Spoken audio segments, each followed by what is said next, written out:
നമസ്കാരം. Live at 6 ആരംഭിക്കുന്നു. ആദ്യം നോക്കാം പ്രധാന തലക്കെട്ടുകൾ. ആവശ്യം വന്നാൽ ജീവിച്ചിരുന്നാൽ അടുത്ത അസംബ്ലി കഴിഞ്ഞിട്ട് ഇലക്ഷൻ കഴിഞ്ഞ് മറുപടി പറയണമെന്ന് ആഗ്രഹിച്ചിരുന്നതാണ്. ഇപ്പോൾ അത്രയും വൈകണ്ട ചില കാര്യങ്ങൾക്ക് മറുപടി പറയാൻ തോന്നിയതാണ്. എനിക്ക് ഏറ്റവും ദുഃഖവും വേദനയും ഉണ്ടാക്കിയൊരു കാര്യം നടന്നു.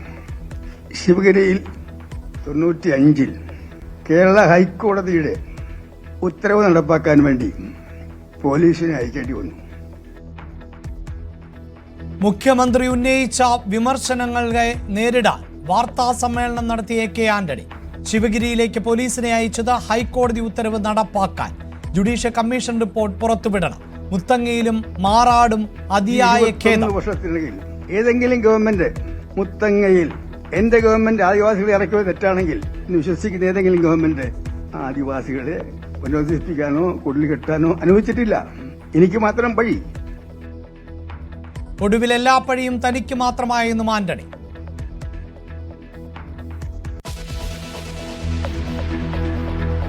മൂന്നാറിൽ മണ്ണിടിഞ്ഞു വീണ് 2 തൊഴിലാളികൾക്ക് ദാരുണാന്ത്യം. മരിച്ചത് ആനച്ചാൽ ബൈസൺ വാലി സ്വദേശികൾ. ചിത്തിരപുരത്ത് റിസോർട്ട് നിർമ്മാണത്തിനിടെ അപകടം.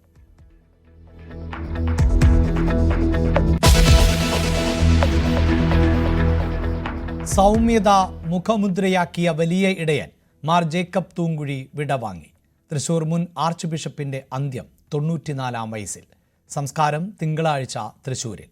ഓർമ്മയാകുന്നത് തൃശൂർ ജൂബിലി മിഷൻ ആശുപത്രിയുടെയും ജീവൻ ടിവിയുടെയും സ്ഥാപകൻ.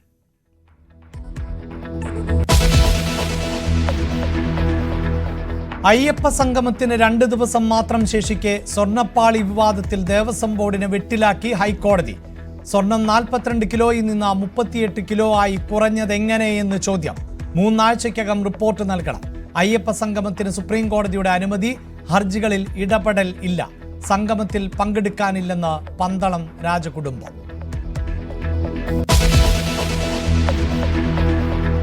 സംസ്ഥാനത്തെ ആരോഗ്യരംഗം അപ്പാടെ അനാരോഗ്യത്തിലെന്ന് തുറന്നടിച്ച് പ്രതിപക്ഷം ഇരുട്ടിൽ തപ്പുകയാണ് എന്ന് ആരോഗ്യമന്ത്രി. അമീബിക് മസ്തിഷ്ക ജ്വരത്തെക്കുറിച്ച് 2 മണിക്കൂർ നടപടികൾ നിർത്തിവെച്ച് ചർച്ച ചെയ്ത നിയമസഭ.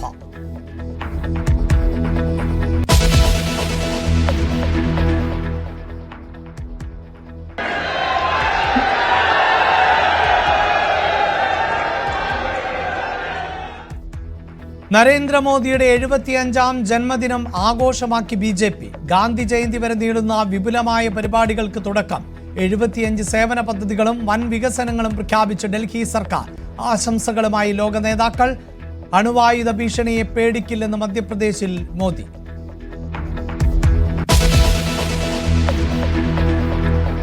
കരയുദ്ധം കടുപ്പിച്ച് ഗാസയുടെ നിയന്ത്രണം ഏറ്റെടുത്ത ഇസ്രയേൽ. കൂട്ടപ്പലായനം തുടരുന്നു. മരണം 65,000 കടന്നു.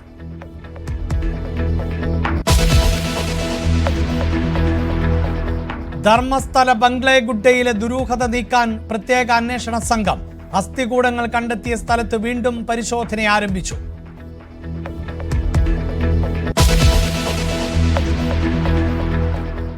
ഏഷ്യാ കപ്പിലെ പാകിസ്ഥാന്റെ ബഹിഷ്കരണ ഭീഷണിക്കിടെ ഒത്തുതീർപ്പ് ഫോർമുലയുമായി ICC. ആൻഡി പ്രൈക്കോഫ്റ്റിന് പകരം റിച്ചാർഡ്സൺ ഇന്നത്തെ മാച്ച് റഫറി. സൂപ്പർ 4-ലെത്തിയാൽ പാകിസ്ഥാന്റെ മത്സരങ്ങളിൽ നിന്ന് പൈക്രോഫ്റ്റിനെ ഒഴിവാക്കാനും ധാരണ. പാക് ആവശ്യത്തിന് പിന്തുണയുമായി UAE, ഒമാൻ ക്രിക്കറ്റ് ബോർഡുകളും.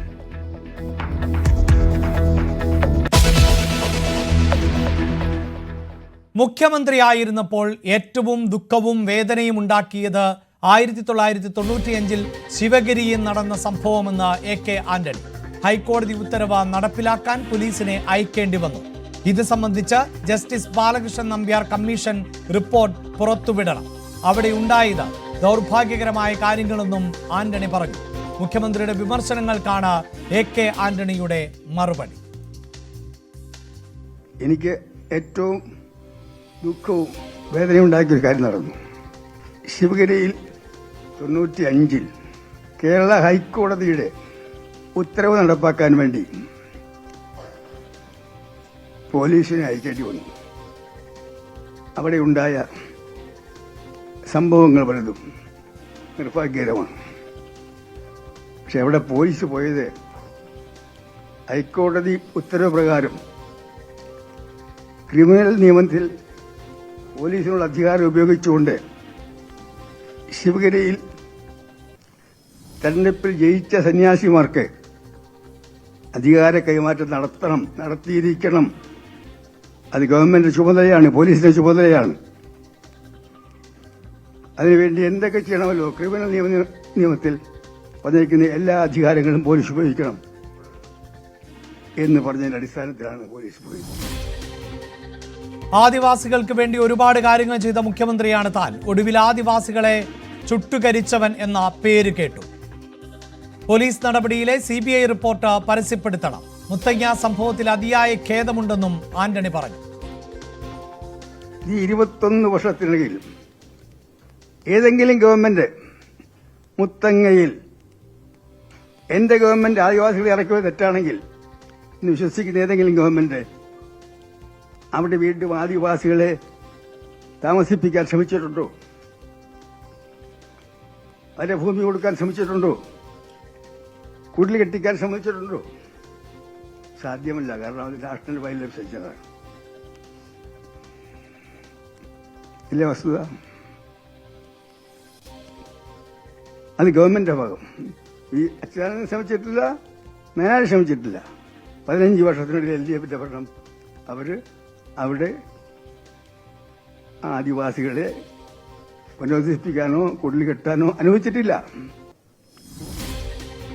തനിക്കെതിരെ നിയമസഭയിൽ ഉയർന്ന ആരോപണങ്ങളെ പ്രതിരോധിക്കാൻ കോൺഗ്രസ് തയ്യാറായില്ല എന്ന വികാരവും AK ആന്റണിയുടെ വാക്കുകളിൽ പ്രകടമായിരുന്നു.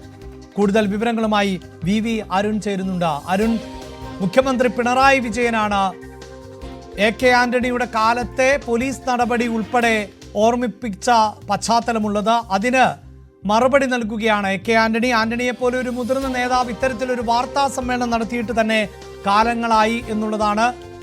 എന്തൊക്കെയായിരുന്നു വാർത്താ സമ്മേളനത്തിൽ AK ആന്റണി പറഞ്ഞു വെച്ചത്?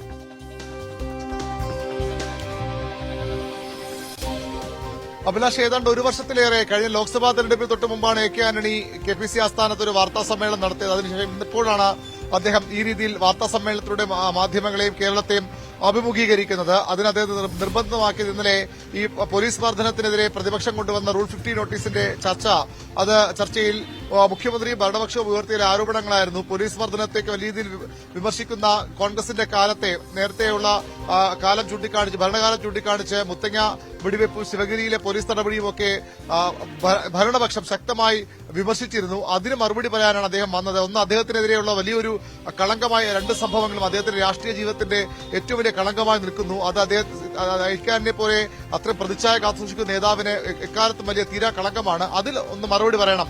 അതായിരുന്നു അദ്ദേഹത്തിന്റെ വാർത്താ സമ്മേളനത്തിന്റെ പ്രധാന ഉദ്ദേശ്യം. മറ്റൊന്ന്, ഈ അദ്ദേഹം ഒരു വാചകം വളരെ ശ്രദ്ധേയമായിരുന്നു. ഞാൻ 24 വർഷമായി കേരള രാഷ്ട്രീയത്തിൽ നിന്ന് മാറി നിന്നിട്ട് അതിനുശേഷം 21 വർഷമായി കേരള രാഷ്ട്രീയത്തിൽ മാറി നിന്നിട്ട് അതിനുശേഷം ഇത്തരം കാര്യങ്ങളിൽ അന്നുണ്ടായ സംഭവങ്ങൾക്കൊന്നും മറുപടി പറയാൻ ആരും ഉണ്ടായില്ല. അതായത് 21 വർഷമായി 1995 ഏതാണ്ട് കൃത്യം 30 വർഷം മുമ്പാണ് ശിവഗിരിയിൽ പോലീസ് നടപടി ഉണ്ടായത്. 2001 മുത്തങ്ങയിൽ പോലീസ് വെടിവയ്പ് ഉണ്ടായത്. ഇത്രയും കാലം ആയിട്ടും ഈ 2 സംഭവങ്ങളിലും AK ആന്റണി കുറ്റക്കാരനല്ല, അദ്ദേഹത്തിന് അന്നത്തെ സാഹചര്യം കൊണ്ട് ചെയ്യേണ്ടി വന്നു എന്ന് പറയാൻ, അദ്ദേഹത്തെ ന്യായീകരിക്കാൻ ആരും ഉണ്ടായില്ല. അത് വളരെ കൃത്യമായി അദ്ദേഹം പറയുന്നുണ്ട്. ഇത്രയും നാൾ അത് പറയാൻ ആരും വന്നില്ല. അതുകൊണ്ടാണ് നിയമസഭാ തെരഞ്ഞെടുപ്പിന് ശേഷം മാത്രം മാധ്യമങ്ങളെ കണ്ടാൽ മതിയെന്ന് കരുതി താനിപ്പോൾ അത് പറയാൻ വന്നത്. ഇതിന്റെ സഭയിലെ വിഷയം ഭരണപക്ഷം ഉന്നയിക്കുമ്പോഴും പ്രതിപക്ഷത്ത് AK ആന്റണി പ്രതിരോധിക്കാൻ അത്ര വലിയൊരു നീക്കം ഉണ്ടായില്ല. അതിൽ അമർഷം കൂടിയാണ് അദ്ദേഹം പങ്കുവച്ചത്. താൻ ആദിവാസികൾക്ക് വേണ്ടി ഒട്ടേറെ കാര്യങ്ങൾ ചെയ്തയാളാണ്. ആറളം ഫാം അടക്കം അവർക്ക് വേണ്ടി വിട്ടുകൊടുത്തയാളാണ്. പക്ഷേ തന്നെ ഇപ്പോൾ ആദിവാസിയെ ചുട്ടുകരിച്ച ആളായാണ് ചിത്രീകരിക്കുന്നത്. താൻ പഠനകാലം മുതൽ ശ്രീനാരായണ ദർശനം വിശ്വസിച്ചയാളാണ്, ശിവഗിരി സന്ദർശിച്ചിട്ടുള്ളയാളാണ്. പക്ഷേ അവിടെ പോലീസ് നടപടിക്ക്, സന്യാസിമാർക്കെതിരെ പോലീസ് നടപടിയെടുത്ത ആളായാണ് തന്നെ ചിത്രീകരിക്കുന്നത് എന്നൊക്കെ പറഞ്ഞുകൊണ്ട് തന്റെ പേരുള്ള കളങ്കങ്ങൾ മാറ്റുക കൂടിയായിരുന്നു ആന്റണിയുടെ ലക്ഷ്യം. അതിനൊപ്പം തന്നെ പ്രതിരോധിക്കാൻ ആരുമില്ല, ഇത്രയും നാൾ കഴിഞ്ഞിട്ടും തന്നെ പ്രതിരോധിക്കാൻ ആരും ഉണ്ടായില്ല എന്നതിൽ അമർഷവും വേദനയും കൂടിയാണ് AK ആന്റണി പങ്കുവച്ചത്. ഇന്നലെ നിയമസഭയിൽ ഇത്രയധികം വിമർശനങ്ങൾ AK ആന്റണിക്കെതിരെ ഉയർന്നിട്ടും ആ രീതിയിൽ അതിനെ പ്രതിഷേധിക്കാനോ പ്രതിപക്ഷ നിര തയ്യാറായില്ല എന്നതിന്റെ അമർഷം കൂടി ആന്റണി പങ്കുവയ്ക്കുകയാണ്. അദ്ദേഹം ഇതുമായി ബന്ധപ്പെട്ട ജുഡീഷ്യൽ കമ്മീഷൻ റിപ്പോർട്ടുകൾ, അത് ശിവഗിരിയിലെ പോലീസ് നടപടിയും മുത്തങ്ങയിലെ പോലീസ് വെടിവയ്പ്പിലെ CBI റിപ്പോർട്ടും അടക്കമുള്ള അന്വേഷണ കമ്മീഷൻ റിപ്പോർട്ട് പുറത്തുവിടാൻ സർക്കാരുകളെ വെല്ലുവിളിക്കുകയാണ്. അദ്ദേഹം പറഞ്ഞത് അതിനുശേഷം ഇടതു സർക്കാരുകൾ എന്തുകൊണ്ട് മറ്റു നടപടി സ്വീകരിച്ചില്ല. പക്ഷെ അതിനുശേഷം 95-ലെ ശിവഗിരി നടപടിക്ക് ശേഷം, ശിവഗിരിയിലെ പോലീസ് നടപടിക്ക് ശേഷം 2001-ൽ അദ്ദേഹത്തിന് തന്നെ സർക്കാർ വന്നിരുന്നു. പിന്നീട് ഉമ്മൻചാണ്ടി സർക്കാർ 2011-ലും 2005-ലുമൊക്കെ വന്നിരുന്നു. അപ്പോഴൊന്നും ഇതിൽ ആന്റണിയുടെ കാലത്ത് നടന്ന സംഭവങ്ങളിൽ അദ്ദേഹം നിരപരാധിയാണ്.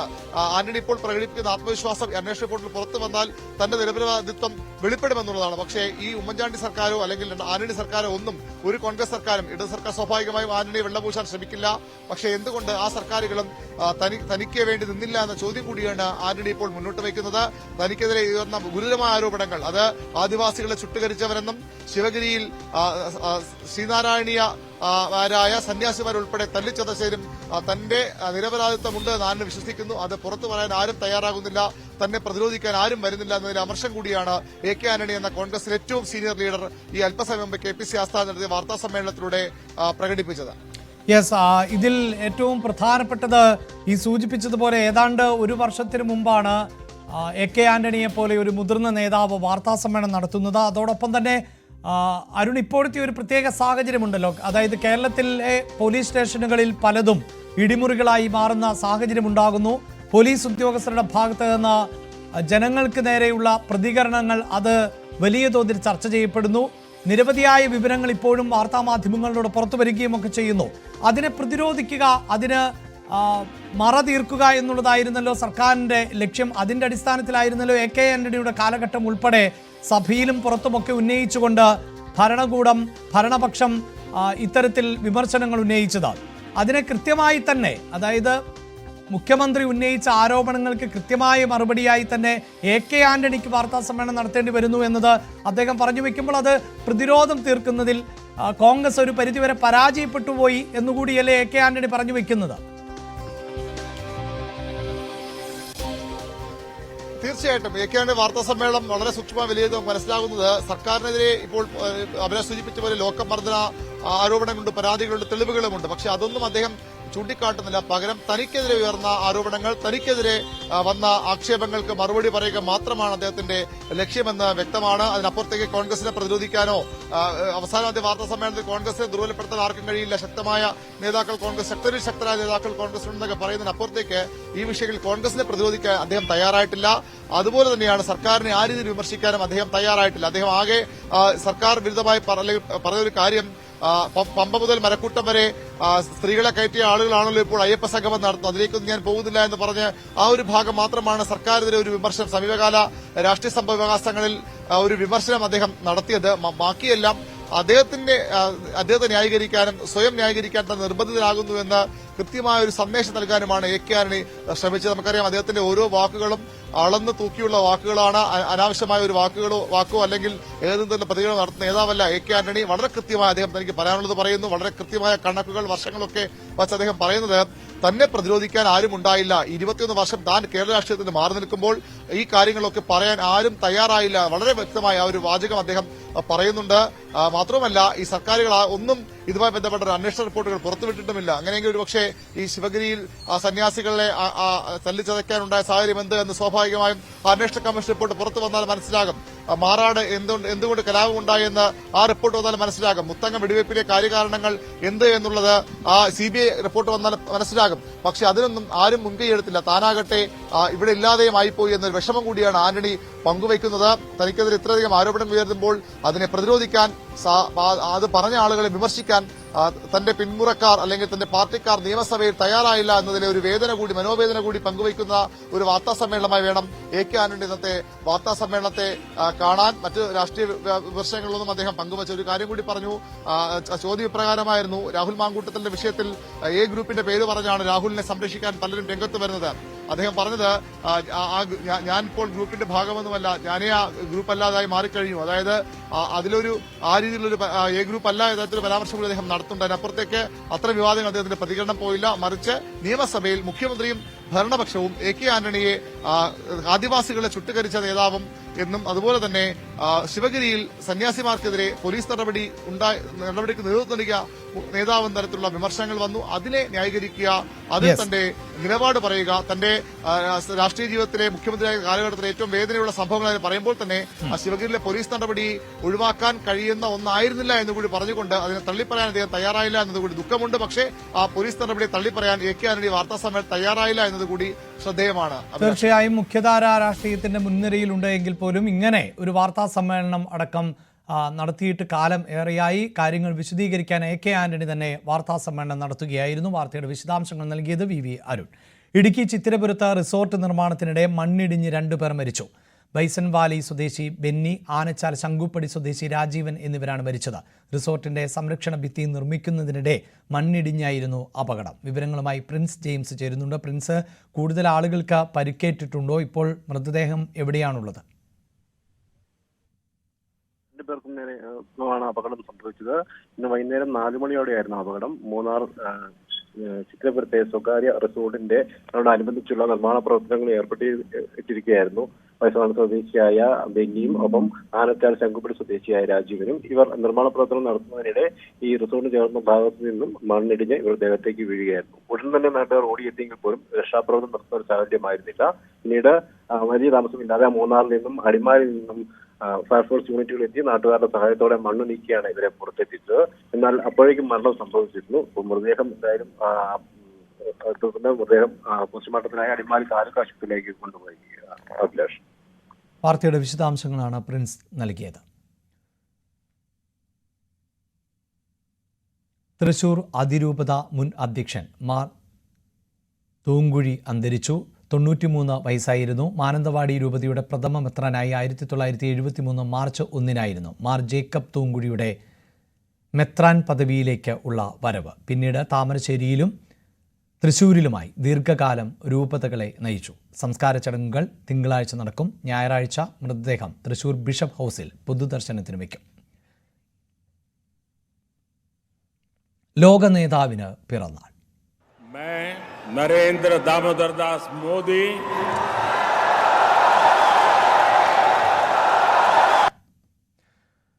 പ്രധാനമന്ത്രി നരേന്ദ്രമോദിയുടെ 75ാം ജന്മദിനം ആഘോഷമാക്കി BJP. ഒക്ടോബർ 2 വരെ നീണ്ടു നിൽക്കുന്ന വിപുലമായ പ്രചാരണ പരിപാടികൾക്കാണ് തുടക്കമിട്ടത്. 75 സേവന പദ്ധതികളും വൻ വികസനങ്ങളും പ്രഖ്യാപിച്ച ഡൽഹി സർക്കാരും ആഘോഷങ്ങളിൽ പങ്കാളികളായി. താങ്ക് യു മോദിജി രക്തദാന ക്യാമ്പ് മുഖ്യമന്ത്രി രേഖാ ഗുപ്ത ഉദ്ഘാടനം ചെയ്തു. ലോക നേതാക്കൾ പ്രധാനമന്ത്രിക്ക് ആശംസയുമായി രംഗത്തെത്തി. US president Donald Trump, Israel പ്രധാനമന്ത്രി ബെഞ്ചമിൻ നെതന്യാഹു, തിബറ്റൻ ആത്മീയ നേതാവ് ദലൈ ലാമ, UK മുൻ പ്രധാനമന്ത്രി ഋഷി സുനക് എന്നിവർ മോദിയെ ജന്മദിനാശംസകൾ അറിയിച്ചു.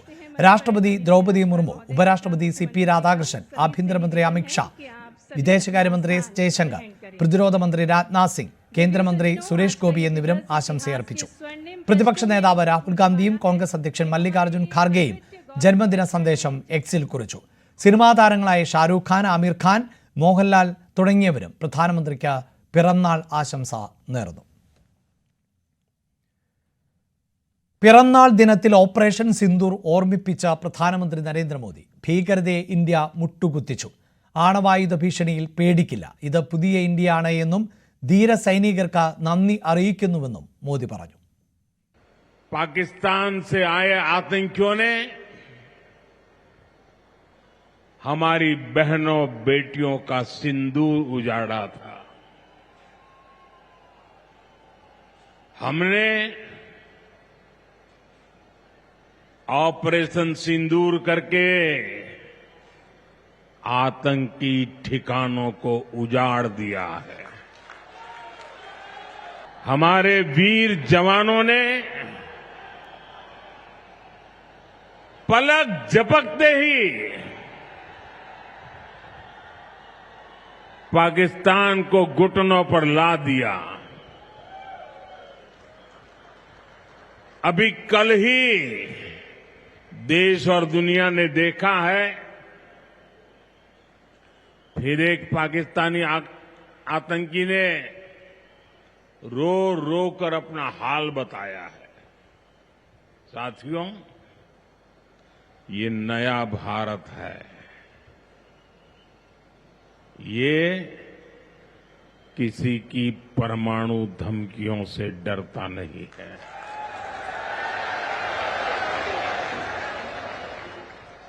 ये नया भारत है, घर में घुसकर मारता है। പ്രധാനമന്ത്രിക്ക് മുകേഷ് അംബാനി ആശംസകൾ നേർന്നു. Today is a festive day for 1.45 billion Indians. It is the 75th birthday of our most respected and beloved Prime Minister, Shri Narendra Bhai Modi ji. On behalf of the entire business community of India, on behalf of the Reliance family, and on behalf of the Ambani family, I convey my heartiest felicitations to Prime Minister Modi ji.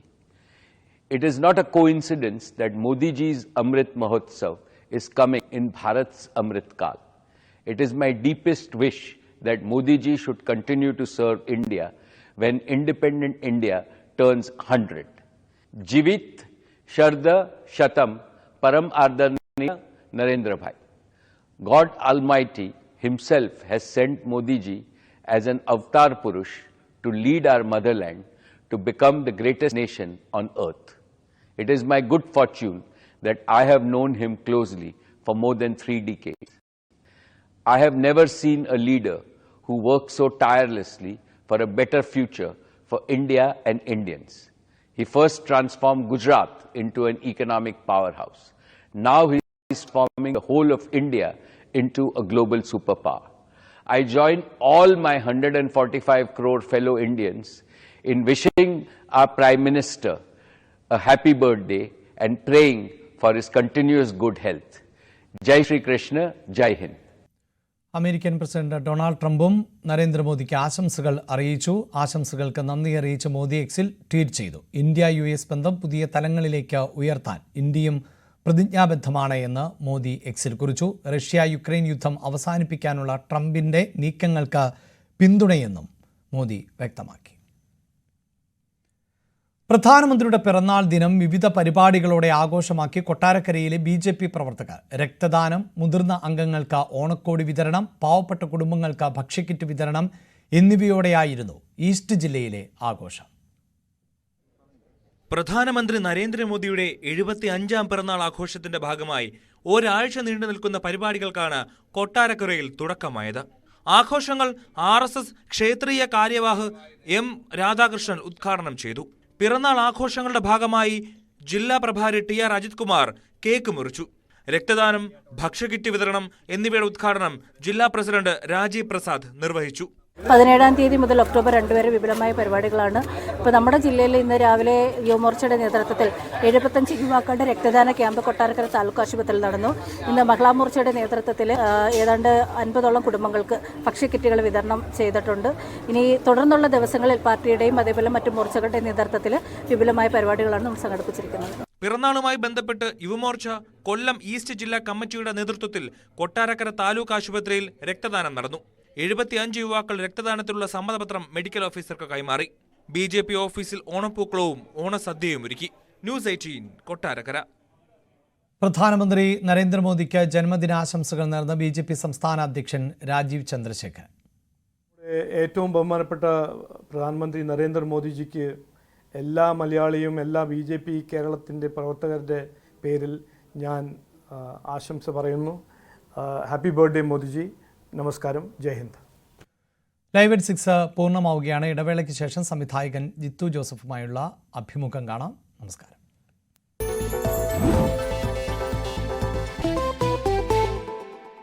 Memories ആണോ ദൃശ്യമാണോ എന്നുള്ളൊരു fight നടക്കുന്നുണ്ട് ഇപ്പോഴും social മീഡിയയിൽ. ദൃശ്യം is A blessing and A curse എന്നും പറയും. 3 വരാൻ പോവാണ്. ഒരു ഭയങ്കര ഹൈപ്പാണ്. എന്റെ സിനിമ എങ്ങനെയെങ്കിലും 100 കോടി എത്തിക്കാൻ വേണ്ടിയിട്ട് അങ്ങനെയുള്ള ശ്രമമൊന്നുമില്ല. ഫാൻ പ്ലോട്ട്സ് വായിക്കാറുണ്ടോ ജിത്തു ജോസഫ് എന്ന ഡയറക്ടർ?